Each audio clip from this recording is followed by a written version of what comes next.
Hello, আজকে আমরা মাহেশের রথ দর্শন করার জন্য বেরিয়ে পড়েছি। আমার পিসির ভাইরা এসছে, দুই ভাই আমার, আর বনু, আর আমার হাজব্যান্ড, আমার দেওর, আর শ্বশুরমশাই।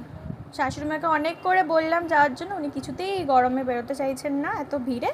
তো আমরা বেরিয়ে পড়েছি।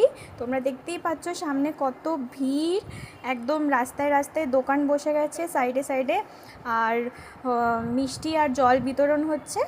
হ্যাঁ, ওয়েদারটা সারাদিন খুব বৃষ্টি হয়েছে, কিন্তু এখন মানে মোটামুটি বৃষ্টি নেই, তাই জন্য প্রচুর ভিড়ও হয়েছে। আমরা যাচ্ছি। আমি তো ভেবে রেখেছি যেভাবে হোক রথের দড়িটা একবার মানে টানতে না পেরে ছুঁয়ে দেখব।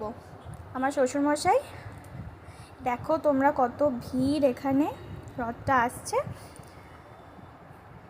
দেখো ঠাকুরকে মালা পরানো হচ্ছে। ঠাকুরের কিছু ফটো তুলেছি। Thank you, by.